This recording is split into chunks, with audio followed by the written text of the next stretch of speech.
Nigeria is the only country in the world today where results of elections are determined by judges. It shouldn't be so. You see, Nigerians will always blame our politicians for non-performance. If our politicians no dey perform, we dey quick dey blame them. But we never for once take into consideration why majority of our politicians no dey perform. In fact, all our politicians why dem no dey perform, we never ever think of am. Now today I want to tell you one of the reasons why our politicians will find it very difficult to perform is the cost of elections in Nigeria. Na only Nigeria e go be say if person declare say wan go for common councillor, everybody for im area go carry their family problem when dem no even know why the problem take dey exist go meet the person because say you declare say you wan run for councillor. From that point when you take declare say you dey run for councillor, you go start to dey spend and election never reach. Na so you go spend till election go finish. Now if you don spend all this money take run election, which money you wan take develop, which money you wan take perform give your people? That one na one. Secondly, after election now, our politicians dey face court problem, tribunal, court of appeal, supreme court. These people dey spend a lot of money for court case. After politicians don emerge, dem fit survive court case, survive election finish. Which money dem wan take perform give their people? Which money dem wan take develop the state? Which money dem wan take do things for their constituency? These are some of the fundamental reasons why our politicians we find it very difficult to perform. You understand? Now we find ourselves in an environment where after people don do election, they don vote for their people finish, politicians will now go to court to take the mandate of the people from them using judges of the courts. This is where we find ourselves. Listen to Falana, it's not from me. In the first place, Seun, as I have repeatedly made clear, the stakeholders should go back to the drawing table so that the involvement of judges in our elections can be completely eliminated. Nigeria is the only country in the world today where results of elections are determined by judges. It shouldn't be so. We have just witnessed in Liberia, a country that Nigeria assisted to restore political stability. We've just witnessed an election there. Recently, we witnessed an election, a successful election in Sierra Leone. Again, another country assisted by Nigeria to have law and order restored. So if these countries can organize elections, why are we asking judges to determine the result of our elections with respect to the decisions of the Court of Appeal? That is not the end of the road. All those who are dissatisfied will have to go to the Supreme Court. But if you look at what happened in Lagos, why it's different from Plateau, is that you are being told in the case of Plateau, there was a judgment of the High Court to the fact that primaries have to be conducted. The judgment, as usual, was dishonored, disregarded, disobeyed, and elections went on. I think the last time I can recall that the Supreme Court berated the Nigerian political class to learn to comply with the doctrine of least spendings was the case of Mr. Peter Obi and INEC. When in 2007, in spite of the case of Mr. Peter Obi that was pending the High Court, INEC went and proceeded to hold the election. The Supreme Court made the point that it was a risk on the part of INEC to engage in a wasteful exercise by conducting that election while the case of Mr. Peter Obi was pending. Now, if we are being told here that the court ordered their primaries be held and the primaries were not held, and the election took place on the basis of the primaries that were not held, there are problems. I do hope that the Supreme Court will make a definitive pronouncement on this. Again, it's different from Kano, where you are being told now that voters can be punished. It's a very dangerous judicial policy to punish sanctioned voters for the mistake of electoral officer. We are being told here that 165,000 votes are wasted. They are invalid because some electoral officers refused or committed an error by not stamping them. How does that affect the validity of the election? If you recall again the case of Yaradua, Buhari and Yaradua, even the election material, the ballot papers were not serialized, they were not marked, but the Supreme Court came to the conclusion that the petitioner, General Buhari on that occasion, did not impeach the integrity of the election. So I do hope that this time around the Supreme Court will again resolve this needless controversy surrounding the stamping of ballot paper by INEC officials who have not been recommended for any discipline or any sanction. So this is why these judgments will have to be reviewed. Yeah. I'd like to ask, I mean, the Electoral Law 2022 was amended in respect of pre-election matters and how much of effect it can have on the outcome of an election. And that those who believe that in Plateau State, there was a pre-election matter in this case. In Lagos, there's an element of that also which played out. And perhaps how much of merit that section in the Electoral Act has in the judgments of the Honorable Justices of the Court of Appeal in some of the judgments that have been executed so far. Well, again, there is some inconsistency here as to whether pre-election cases should be carried over and determined after the conduct of election. I have always criticized that. And my position is that all pre-election matters be concluded before election, general election, and all election petitions challenging the conduct of elections be concluded before the inauguration of incoming government. But we have an incongruous situation whereby pre-election matters are carried over and taken after the election. It amounts to a waste if the elections are set aside on the basis of pre-election matter. And it shouldn't be so. And this is the kind of problems we are trying to encounter now. Again, as I said, the ball is now in the court of the Supreme Court. Now, I mean, interestingly, I will come to that deliberation which Plaque, as an organization, Clement Wanko and his friends are put together to ensure that there is a review of the electoral law in respect of some of the shenanigans that happen within the political parties going into an election that makes a mockery of our election and some of the discrepancy and some of the unbelievable behaviors of the politicians in our election in broad daylight and how they subvert the rule of law in our elections. And I'd like you to touch on those things that you discussed at that meeting on Friday and Saturday, and how we can jumpstart the process of fixing the electoral law. But it just looks to me, Mr. Falana, that politicians are already looking at the vacuum and at the vulnerability of our electoral law to subvert our election. Don't you think? No, the election, the laws are there.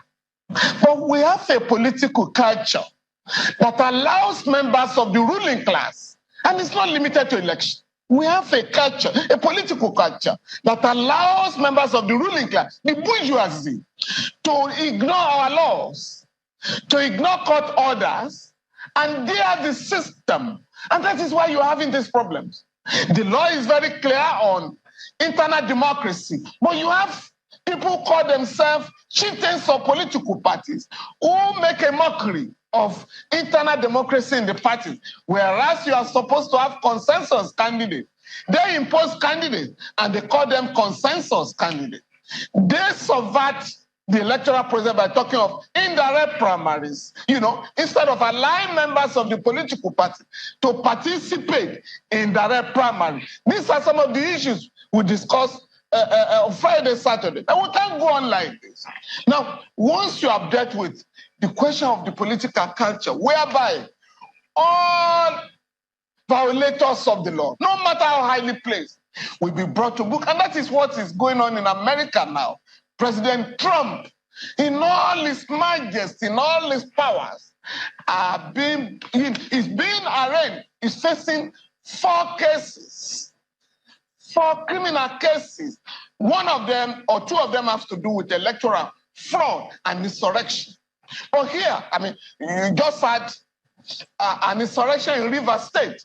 Nobody is talking of those who conveyed the House of Assembly in the night, those who set fire on the House of Assembly. Nobody is talking about that. But in the US, President Trump is standing trial for the insurrection, the attack on Capitol on 6th of January, 2021. But in the case of Nigeria, it's business as usual. And that is why we are insisting that we must now set up the Electoral Offences Commission, Electoral Offences Tribunal, to try all those who violate the provisions of the Electoral Act before and during the election, and even after the election, by manipulating election results. But once you don't do this, you witness, as we just witnessed 2 weeks ago, the shameful elections that took place in Kogi, Bayelsa, and Imo, whereby in 3 states, 92,000 police personnel,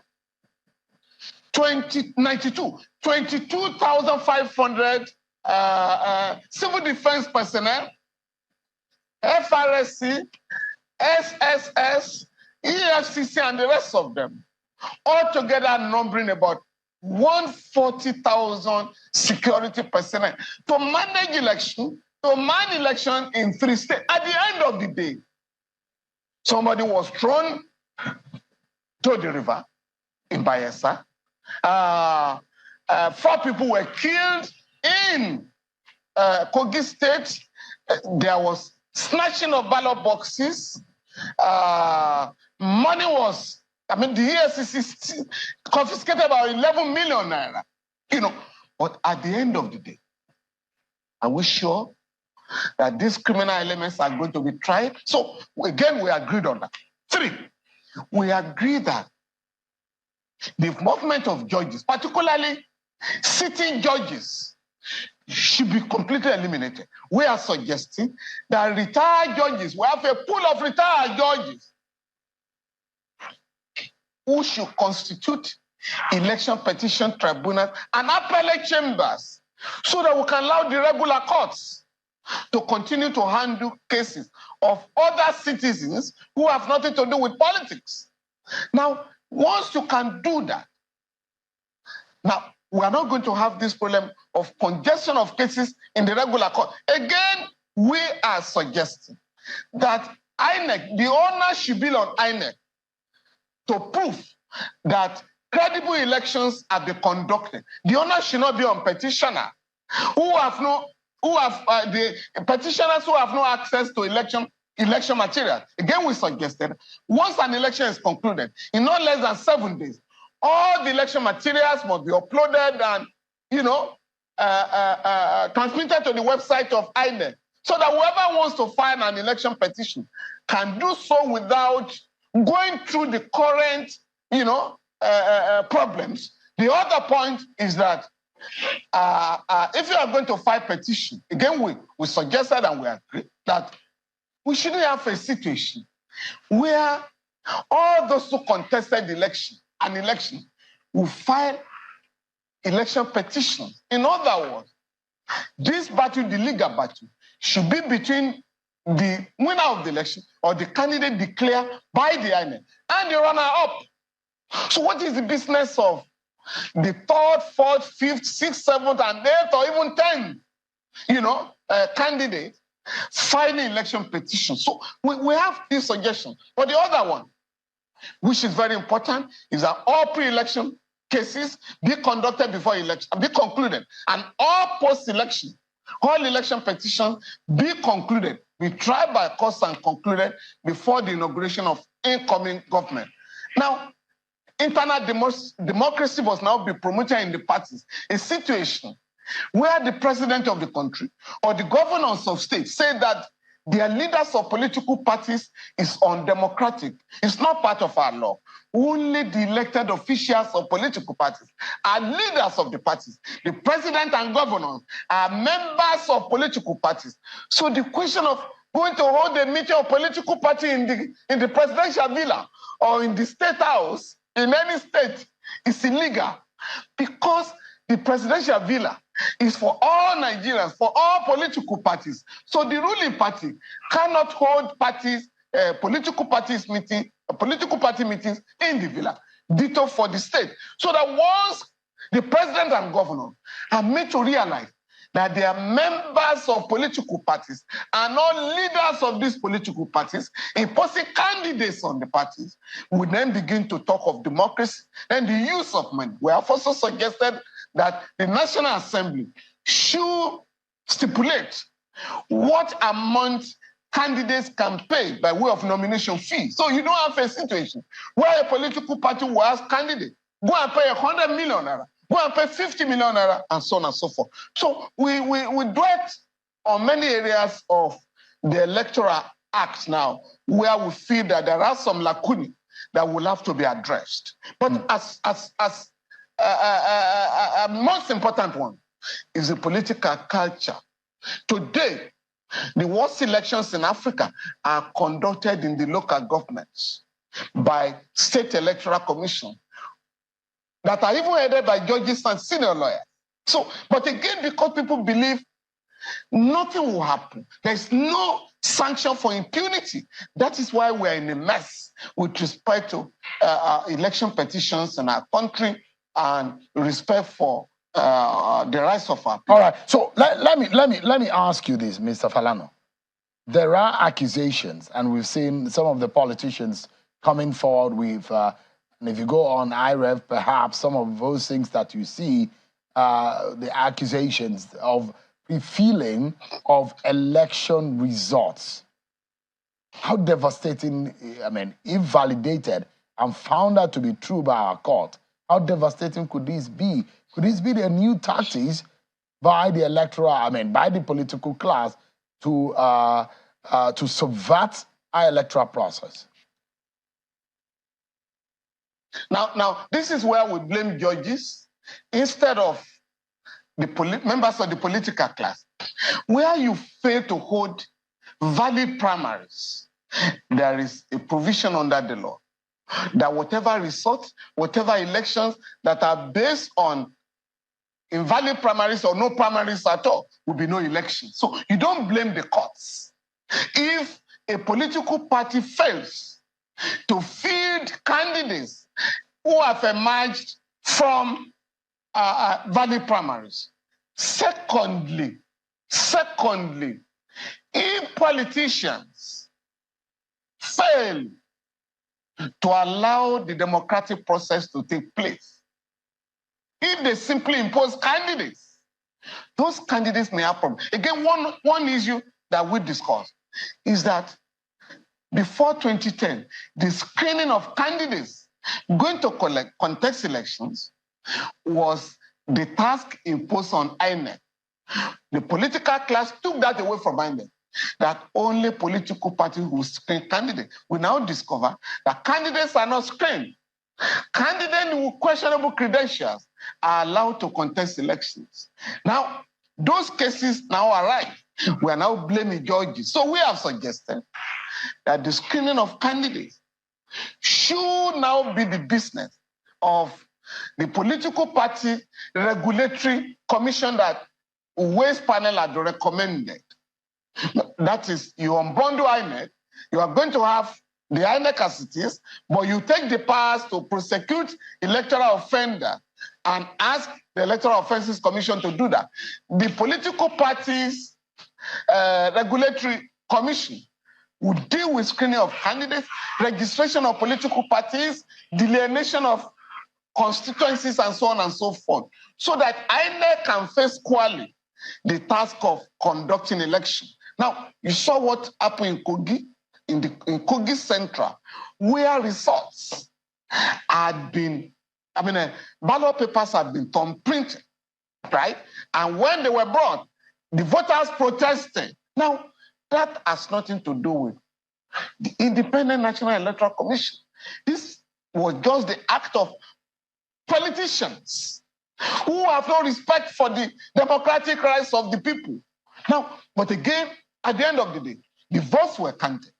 So what do you make of that? Oh, everybody should go to court. Again, we are tasking the members of the tribunal that will be set up to determine matters they know nothing about, because they were not on ground when these monumental, violations of the Electoral Act were committed by well-known people, and nothing will happen to them. So these are the problems we have to address. Unless we can get members of the political class sanctions for impunity, we're not going to get out of this crisis with respect to conduct of elections. All right. And I'm happy. Yeah.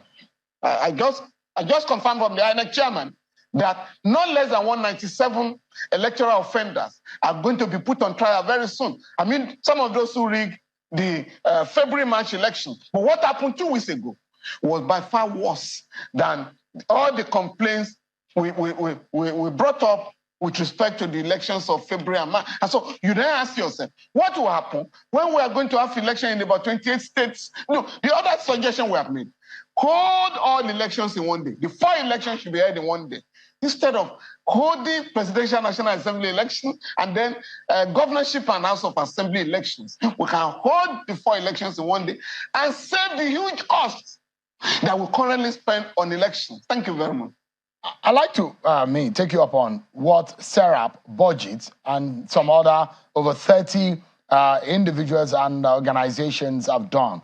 They have challenged, or they're challenging, the powers of the president, because he's enshrined in the Constitution the powers of the president to nominate members of the board of INEC, including resident electoral commissioners and the national commissioners of INEC, and based on issues related to partisanship, which is also one of the criteria listed in the Constitution, that anyone that will fill in those positions cannot be a member of a political party. So SERAP and these organizations have gone to court.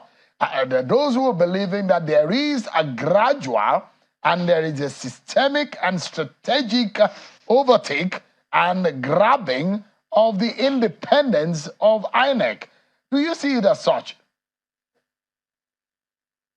Again, Sheung, this has to do with the impunity of members of the ruling class, the political class. We came out, I personally pointed out that 4 of the 10 resident electoral commissioners nominated by President Tinubu are card-carrying members or sympathizers of political parties. And we brought out the facts, the evidence. What happened at the end of the day? The Senate simply asked them to take a bow, again, which is a mockery of democracy. Screening of candidates cannot in any manner be reduced to taking a bow, because you are supposed to investigate the record of the candidate and find out whether indeed it is true that these are card-carrying members of political parties. That duty was not performed by the Senate. Again, members of the political class. Hence, we are bringing in the judiciary again. Whereas, if the political class, if members of the political class are united in respecting the laws of the country, in ensuring that non-partisan members who go to conduct the election will not have this mess. Again, if you want to do what some other countries are doing, if you want to have members of the ruling party, you must also have members of the opposition. But Mr. Falana, apologies about it. Yeah, so sorry. Yeah. But civil society organization, individuals, in fact, on this program, on Channels Television, we pointed it out to the National Assembly, pictures, videos of those who are nominated by the president, who are members, who are said to be members of political parties, those who are even said to be staff and workers working with politicians, and they are nominated. But, I mean, will the Senate or those who screen them say they did not watch television on that day or did not see the petitions of the civil society organizations on that day? No, what they did was to rush the process. Some of the civil society organizations were busy in court, filing affidavits because your petition must be accompanied an affidavit. So they were filing affidavits. And as soon as the information got to the Senate leadership, so the screening was wrong. There was no screening. Just a question, yes, who are these people? Take a bow and go. That was all. It was not a screening exercise. Again, that is coming up in court. And that is the point I'm making, that members of the political class in Nigeria deliberately violate the law. And I'm not talking of members of the ruling party alone. I mean, you heard of a very highly important politician who said some time ago that, during the 2003 election, I persuaded the president to consider a particular state because my friend was the governor there. Please, let's allow this one to retain his state.